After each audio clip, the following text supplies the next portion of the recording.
Hello. Good afternoon, everyone. I'm Muriel Bowser. I'm the mayor of Washington, D.C. We're at City Hall in the John A. Wilson building. I'm joined by members of my senior team and our snow team to provide an update on city operations. Let me start by thanking everyone who has been working around the clock to clear roads, haul snow, get residents to shelter, welcome our students back to school, and ensure that we are providing the local government services that residents depend on.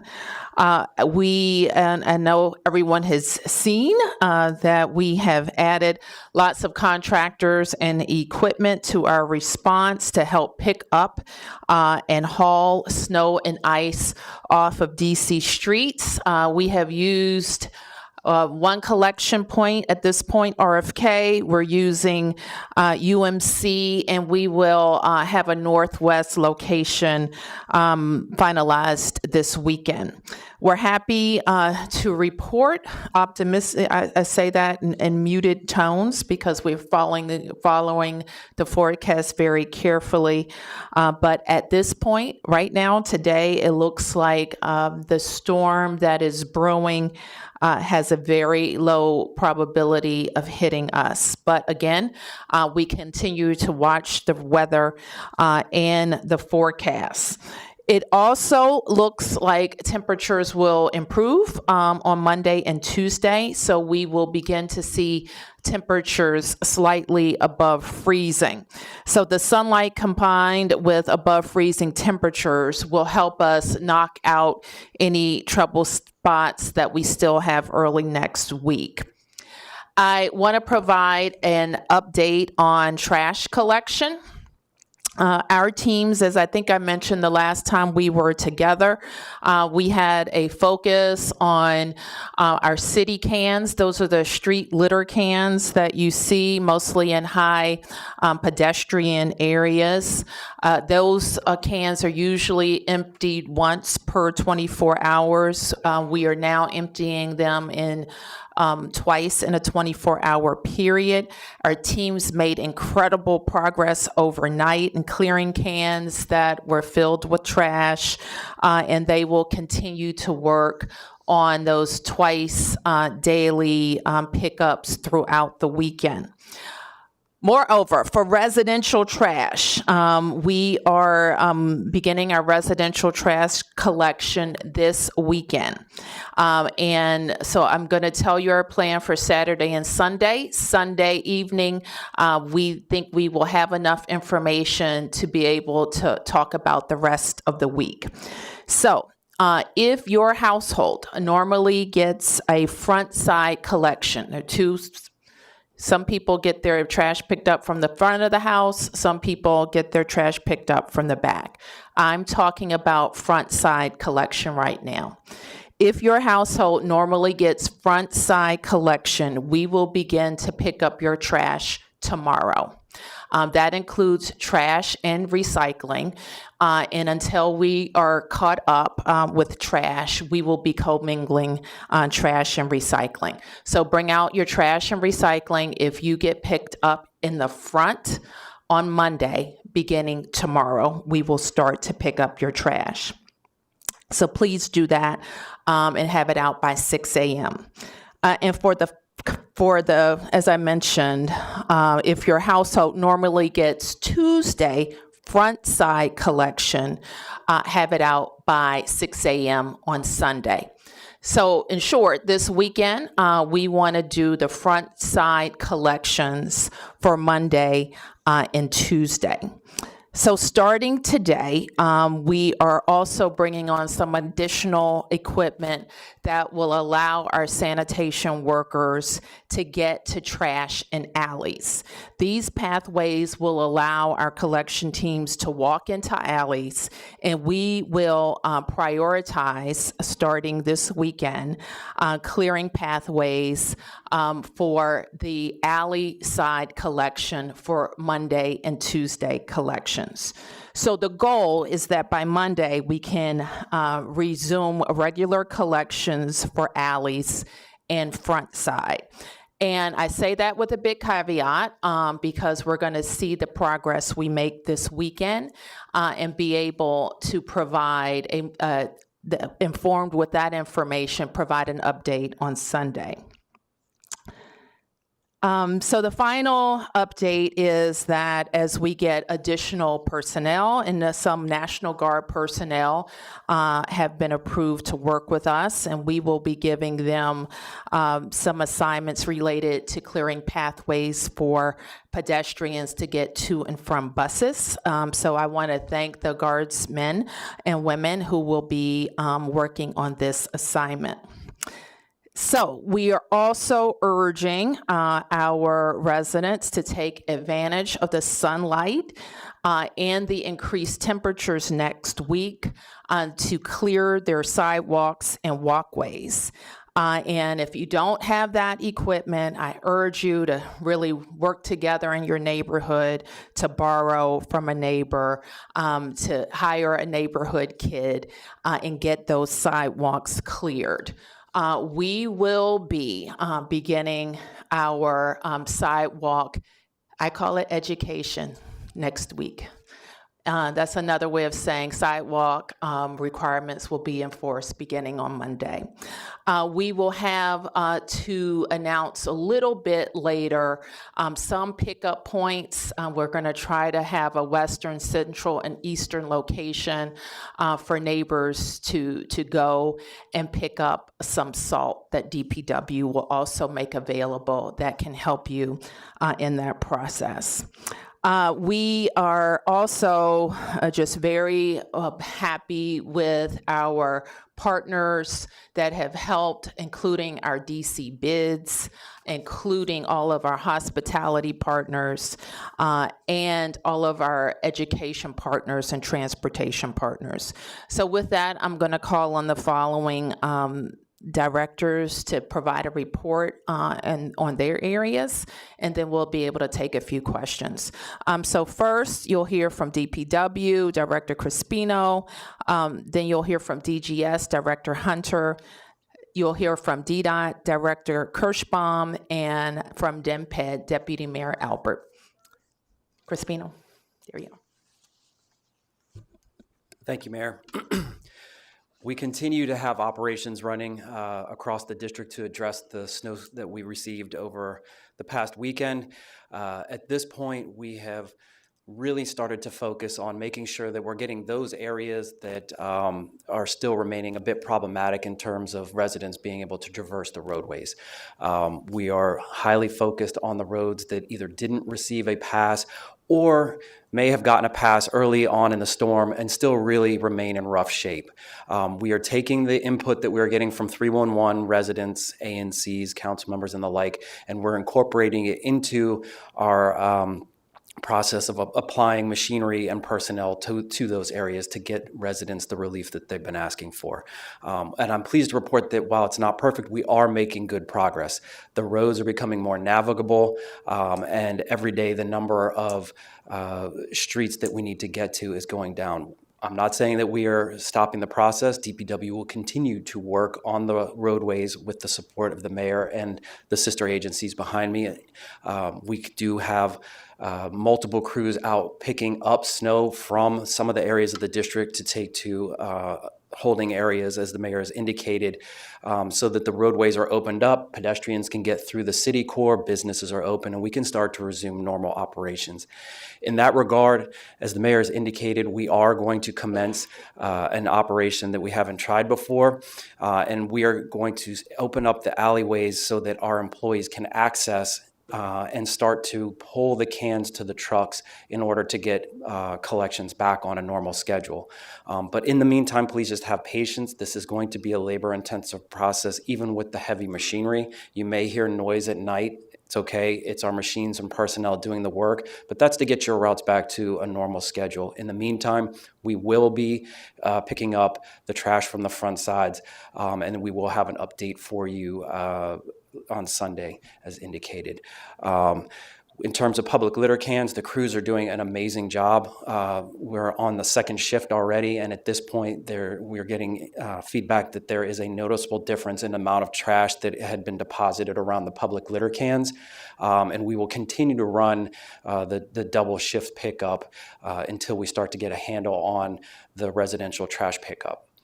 With that, I will turn it over to my colleague, Delano Hunter. Thank you. Good afternoon. Excuse me. Good afternoon again. My name is Delano Hunter, and I serve as the director of the DC Department of General Services. And I'd like to thank the mayor for her support and my colleagues for their partnership and collaboration. At DGS, our purview is the nearly 500 government-owned facilities, including approximately 130 DC public schools. And we have cleared 100% of our properties, primary and secondary entrances, ADA entrances, and also parking lots. We'll continue to sometimes service those over the weekend, including widening paths and doing additional passes and salting those facilities. Our focus at this point is really dealing with the extremely cold temperatures. We've had a number of pipe breaks in our government facilities that we've been able to resolve and remediate. And then also we have had challenges with HVAC systems and boilers. I'm proud to report we have not had to close any schools. We have not had to close any of our shelter facilities, our first responder facilities. We've been able to get those facilities up and running again or install contingencies. So that work will continue throughout the weekend. We'll be doing around-the-clock checks on these facilities. And also we are now removing ice actually from our rooftops so we can service rooftop equipment. And again, that work will continue throughout the weekend and into next week until we get some relief from these extreme temperatures. So with that, I'll now turn it over to DDOT Director Sharon Kirschbaum. Thanks, Director Hunter. Just to add on a little bit, the DC Snow Team is really a partnership between Department of Public Works and DDOT in terms of clearing the roads. And anyone who has witnessed it, it is incredibly laborious. This storm is different than any we've seen for decades. Normally, after day 2 or 3, we get some sun and warming, but the snow is going nowhere. So we have shifted into a hauling operation right now. We have the snow getting hauled throughout downtown, all of the freeways. We've completed 695, 395. We're starting on 295. And it's critical that we clear snow from the freeways because as it moves and takes up partial lanes, if people are moving quickly and they don't see the amount of snow, it can really be catastrophic. So that's been a really dedicated area of focus for us. And then we've been taking care of the other major arterials. It is Georgia Avenue, 16th Street, Connecticut and Wisconsin, from the city center all the way up to the Maryland line. You're going to see those large caravans probably for the next 4 days, 5 days. We've already filled up RFK with snow. We've now moved operations to UMC. And then great progress on our bus shelters. We've probably finished about almost 75, 80% of clearing the bus shelters. We usually use snow blowers. We are using ice picks to remove it. So again, much slower going, and we're getting close to 500 bus stops. That also is laborious. Finally, our bike lanes, we've been targeting some priority lanes. We'll probably have a map early next week to show you which ones are open. That has been a dedicated team of both staff and some contractors, but incredibly challenging work. So just shout out to DPW and DDOT Snow Team. They have been working around the clock, and it has been grueling. Thanks for your patience. I'm going to turn it over to DEMPED, Nina Albert. Thank you so much. Our streets are open, our schools are open, our public facilities are open, and I'm here to remind you that our businesses are open. I just want to start also with thanking our business improvement districts and our business owners who, like our residents, are out there cleaning up sidewalks, making sure that the area is passable and that patrons who are getting a little bit of cabin fever probably at this stage can get out, and maybe you're even getting a little low on groceries and want to make another run. So I just want to make a couple announcements. The first is that the Restaurant Association of Metropolitan Washington has officially extended Winter Restaurant Week. And so that's going to be open through next Sunday, February 8th. There are 252 DC restaurants that are participating, and there are 25 new restaurants that haven't participated before that are in that mix. So like you might be a little tired of cooking, time to get out and participate in what might be an extremely good deal and support local DC businesses. Also, last night, the Wizards hosted the Milwaukee Bucks at Capital One Arena. They had an in-game attendance of 16,000 people, which is higher than their season average. Tonight, we expect another great turnout, and we welcome LeBron James and the Lakers to DC. Tomorrow at 5 p.m., the Capitals play the Carolina Hurricanes, and we'll round out the weekend with the Wizards taking on the Kings on Sunday evening. One of our favorite DC traditions is the DC Auto Show, which is running through this Sunday at the Convention Center. Several thousand attendees have come through already, and the final weekend is typically where we see the greatest footfall in attendance. So encourage people, if you've got kids that want to run around a little bit and check out the DC Auto Show. I think that it's a good opportunity for the whole family to be together inside and burn off a little steam. We also have had several signature events in our conference and convention space. This week, DC hosted the U.S. Conference of Mayors for the whole week. We also had the National Association of Secretaries of State Conference and the DC Higher Education Consortium for Special Education Winter Summit. So our hotels are booked this weekend, and we want to make sure that we continue to show those folks who are visiting DC, even among this very chilly week, a great time and why DC is the greatest city in the world. A couple more things and then I'll wrap up, Mayor. We want to encourage people to come downtown because we have a climate-controlled ice skating rink at the National Building Museum. Mayor Bowser launched this last year for the first time, and it's our second week, and it'll be running for 2 weekends in a row. Again, great family fun activity. And our theaters are hosting shows throughout the weekend. The Shakespeare Theater is hosting Paranormal Activity. The National Theater is hosting Clue. And the Warner Theater is hosting the Alvin Ailey American Dance Theater. So I'll just end with, again, a thank you to our businesses, to our residents who are getting out, and also, of course, to our government workers and partners who are continuing to do the hard work to make the city open for everybody. Thank you. Thank you, Dina. Okay, it's a great update. Any questions? Yes. Mayor, I have more of a question about more specifics on picking up the trash in the alleys. We were up in Upper Northwest and looked at a lot of these alleys. They look impassable. How are you going to get equipment that's going to plow into the alleys and clear the alleys so the trashmen can get in there? No, the idea, as Director Crispino just mentioned, is that we'll be using bobcats for our personnel to be able to drag the cans out to the truck. That's what we are experimenting with this weekend, and then we'll have more to say about that. So you're not asking residents to try and pull the cans out? Not today. Not today, but you might ask that down the road. I hope not. I think that, and we've had a test, and that we think the bobcats are working, and we think that we'll be able to get the cans out. Okay. Another resident up there told me, for anybody that's critical of this storm, saying the storm is unique, people should just roll with it. Do you have a comment on that? I don't know what was that? The People storm? are being critical of the response. Well, listen, it's fresh. I know everybody is frustrated. People want to have access to, they want, as Megan asked me earlier in the week, they just want to go back to normal. We want that too, but we have a lot of snow and ice to move, and we're moving that snow and ice. I think that we have prioritized the right things. We've pivoted, and we've added resources to accommodate this. We got our government open in 1 day. We got our schools open in 2 days. Metro is running a lot of service, and a lot of people are using it. That's not to say that I don't understand why people are frustrated if they can't walk to a bus stop or they can't get to their car that's in the alley. I get all of those things. We all are prioritizing government operations and getting back to normal just as soon as we can.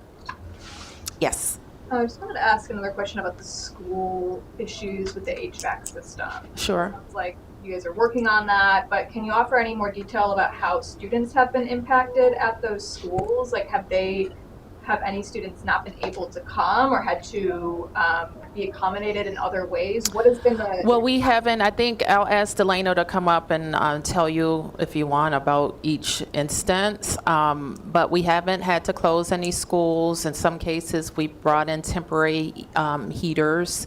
In other cases, children may have moved to classrooms that weren't impacted. But let me ask Delano to say a bit more. Sure. To the mayor's point, we have a playbook, and typically what we do when a school goes down, the first priority is to get that unit back up and running. And in many instances, like Ron, Brown, and Dale, we were able to do just that.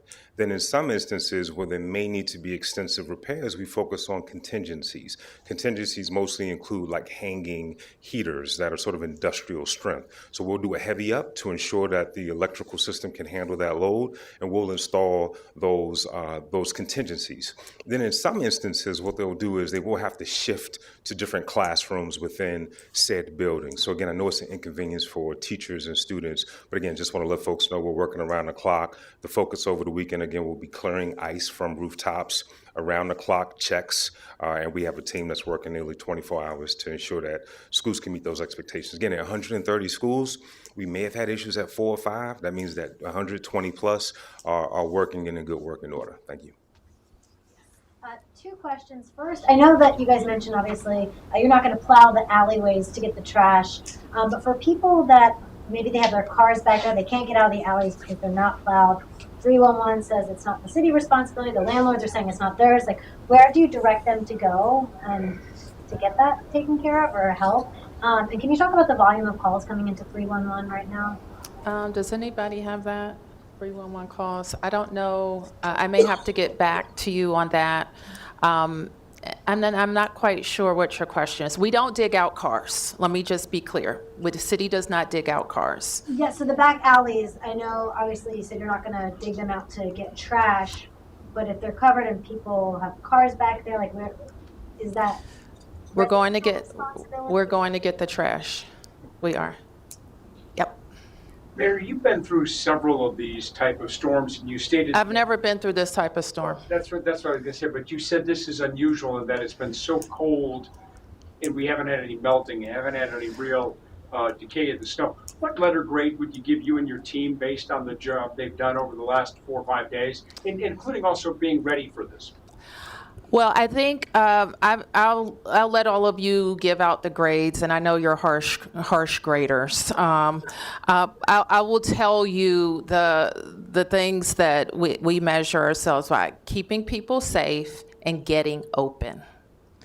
And our job is to make sure that this government can serve its residents. And so we have to get the government open. We have to make sure that people can do business, go to restaurants, that we can host big events.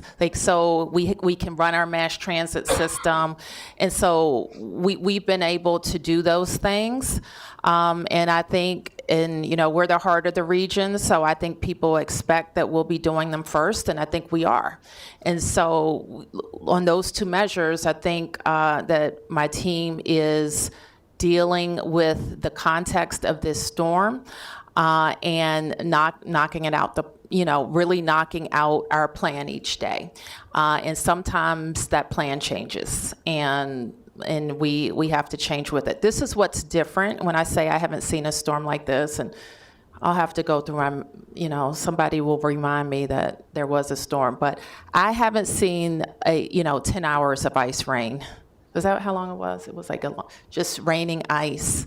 And so we have, in terms of preparation, I'm going to ask the city administrator to talk to you about the prep work and ask DPW to talk to how we prepared in terms of personnel, how we prepared in terms of equipment, treating roadways and such.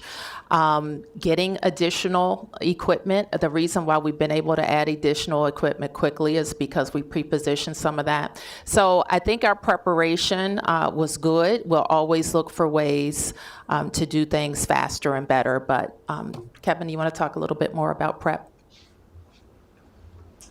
As a little context, I've personally worked virtually every major storm in the city since 2002. And this is, for me, probably the most challenging storm I've seen. We've seen more accumulation in the past, but you haven't had that thick layer of 2 inches of ice that rests on top of snow. You also haven't seen temperatures stay low. Typically, it goes up. The snow may be 2 feet in 2016 and 2009, but the sun starts to melt it. It's soft. So for this storm, we needed to get salt on the roads and brine on the roads. That helps what's on the road stay soft. So if you're a resident, you notice how hard the sidewalk is. You step on the street, even if you have a layer of slush, typically your foot goes through it. It's not ice on the road. So that is the benefit, actually, of the amount of brining and salting we do before the storm starts. Every storm then becomes a matter of how much equipment you have, is the right equipment, and you have the personnel and management oversight to be able to make sure equipment is used optimally. So we position typically about 260, 250 city plows with drivers. In this case, we pulled in about 130 additional plows from contractors outside the city. For a storm of this size, it covers both the southeast, the mid-Atlantic, and the northwest, so we can't pull from supply chains elsewhere because everyone is dealing with the same storm. In 2016, we pulled from supply chains in upper New York and in the middle of Massachusetts because that storm missed those parts of the country. There was snow equipment that was not being used we could pull into the contract. So having 130 plows was really remarkable given the competition for limited equipment. Then we have people after the plowing starts, the storm is done, who have to really make sure we're optimizing our equipment. So what we do is we send out people, literally humans, that will look at every block segment in the city and label it a certain level of basically navigability for a car. Because we always want to make sure once we clear the major roads and highways that our large equipment goes to where it's most needed. And that process happens every day.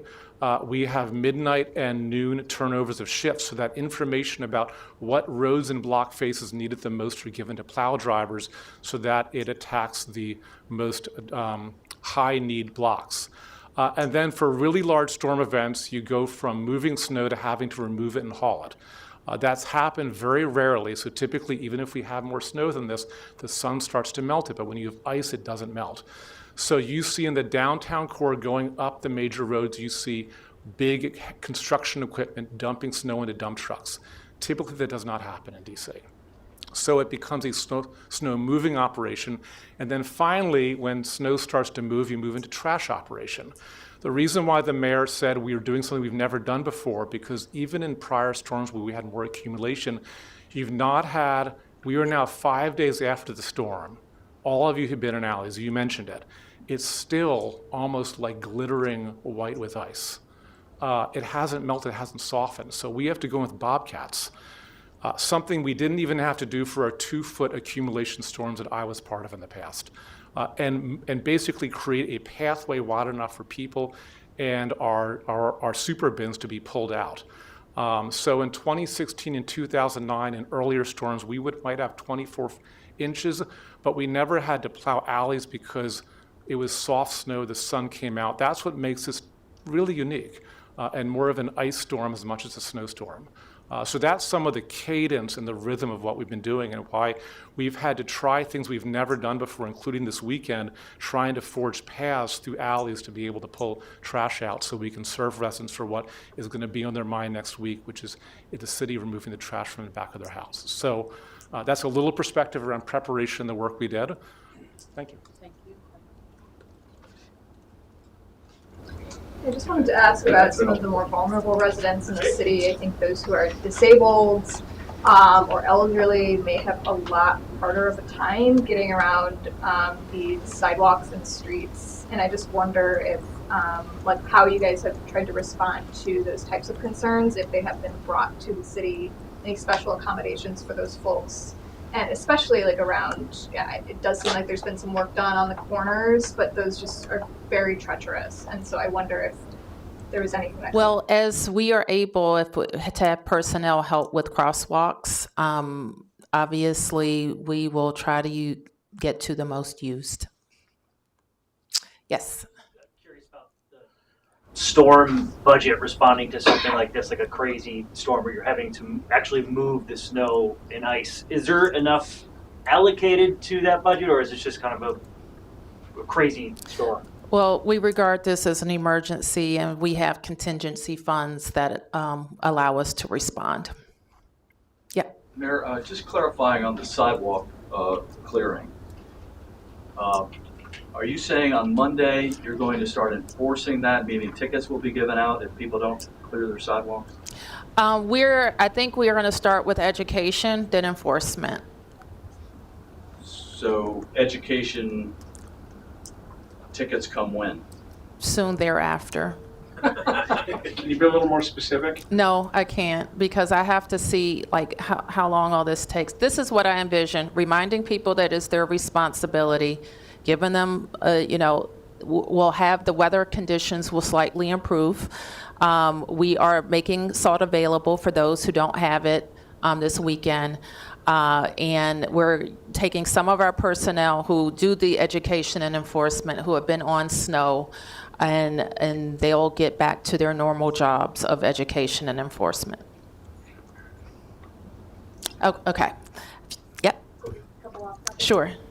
I wonder if you've had any chance to further review that disapproval resolution moving through Congress that would have a $600 million impact on the city's financial plan. It looks like they are moving to have a vote next week, and I'd just like to know what you think the impact on the city will be, what your message is to Congress. Well, what we would do, this is not part of the city's budget. It was a bill moved by the Congress, and so we will have our normal budget process to address anything.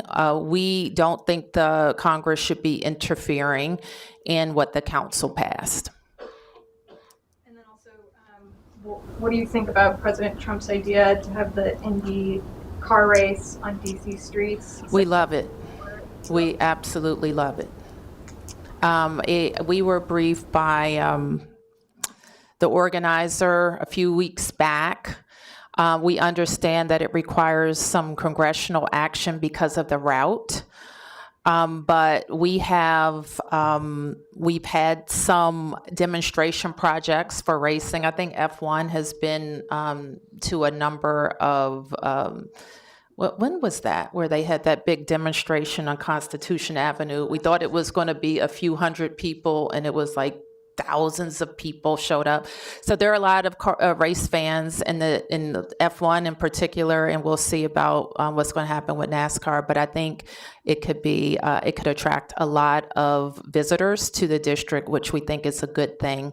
It will obviously have to have a focus on safety and on impact on the roadway. I understand that they are, well, anyway, we'll talk about that part. You would admit, Mayor, that there is a certain closing up an area between the Supreme Court to the Lincoln Memorial and then back on the other side.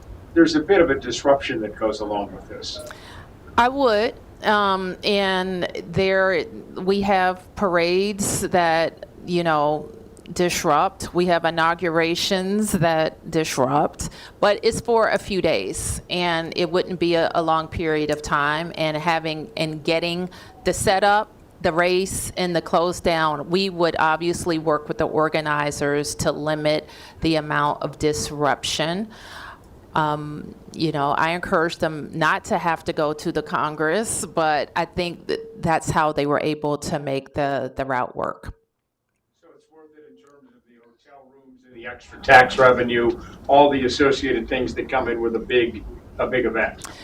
We are the sports capital. You like And- to say that. Because it's true. And it is a reason why all of the major sporting organizations want to be in the district. We have, a very diverse fan base that support a lot. We're going to have, the WWE is also coming this summer. And they've been doing a lot of lead-up events. I think they had an event at Cap One that was completely sold out. So we have a very excited, diverse fan base for sports. And I have seen the interest in racing grow in the district over, even over my tenure. So I think it could be, as long as it's done right and with enough time, it can be done right. So I think if it's going to happen, a decision needs to be made. All right. Thank you, everybody.